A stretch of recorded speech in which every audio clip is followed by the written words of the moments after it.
അല്ല, CPM-ലെ ഈ വോളണ്ടിയർമാർ, ഈ ബോംബ് വോളണ്ടിയർമാരുണ്ട്, ബോംബുണ്ടാക്കുന്ന സന്നദ്ധ സംഘടനകളുണ്ട്. ബോംബുണ്ടാക്കുന്ന സന്നദ്ധ സംഘടനാ പ്രവർത്തകന്മാരാണ് അതിൽ പങ്കെടുത്തത്. അത് ബോംബ് ഉണ്ടാക്കാൻ നിർദ്ദേശിക്കുന്ന സന്നദ്ധ സംഘടനാ പ്രവർത്തകരാണ് അവർക്ക് നിർദ്ദേശം കൊടുത്തത്. ബോംബ് നിർമ്മിക്കുന്ന സന്നദ്ധ സംഘടനാ പ്രവർത്തകർക്ക് ഫണ്ട് ചെയ്യുന്ന അതിൻ്റെ CPM അതോറിറ്റിയാണ് അതിൽ ഫണ്ടും ചെയ്തത്. അങ്ങനെയാണ് വിജയരാഘവൻ പറഞ്ഞത്. ബോംബല്ല, പടക്കത്തിൻ്റെ ഏട്ടനാണ് പൊട്ടിയതെന്ന്. അതെ അതെ, വിജയരാഘവനാണ് ഈൻ്റെ ഏട്ടനാണ്. ജപ്പാനിൽ പൊട്ടിയാണ് ബോംബ്, ഈൻ്റെ ഏട്ടനാണ്. ചെറിയ പടക്കാണ്. അതിൻ്റെ മുകളിലുള്ളത് പാനൂർ പൊട്ടിയ ബോംബാണ്. അതിൻ്റെ മുകളിലുള്ളതാണ് ഇവിടെ പൊട്ടിയത്, ജപ്പാനിൽ പൊട്ടിച്ച്. അത് ഏട്ടന്മാരും അനിയന്മാരൊക്കെ തന്നെയാണ്. ഇവർ ബ്രദേഴ്സാണ്. CPM കൂടെ ഒരു ബ്രദറാണ് ഈ പൊട്ട് സംഘത്തിലെ.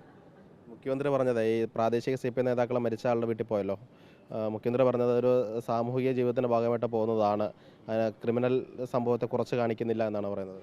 അല്ല, എന്തുകൊണ്ടാണ് CPM-ൻ്റെ നേതാക്കന്മാർ ബോംബ് പൊട്ടി മരിച്ചവരുടെ വീട്ടിൽ പോയത് എന്നത് വ്യക്തമാണ്. എന്നുവെച്ചാൽ അവർ ഭീഷണിപ്പെടുത്തിയാണ്.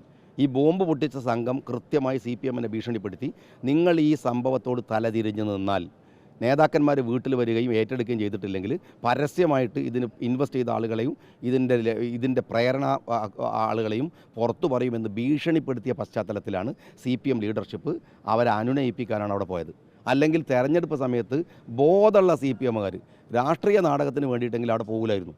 അവിടെ കൊണ്ടുപോയത് ബോംബ് നിർമ്മിച്ച ആ ആളുകളുടെ ഭീഷണിനെ ഭയന്നിട്ടാണ്. ഒരു സംശയമില്ല. സർക്കാർ മുഖ്യമന്ത്രി അടക്കം അവർ വിളിച്ച് ഭീഷണിപ്പെടുത്തിയിട്ടുണ്ട്. ഇത് ഞങ്ങൾ പുറത്തു പറയും കാര്യങ്ങൾ എന്നാണ്. അതുകൊണ്ട് മാത്രമാണ് ഈ ക്രൂഷ്യൽ സിറ്റുവേഷനിൽ പോലും അവരവിടെ പോയത്.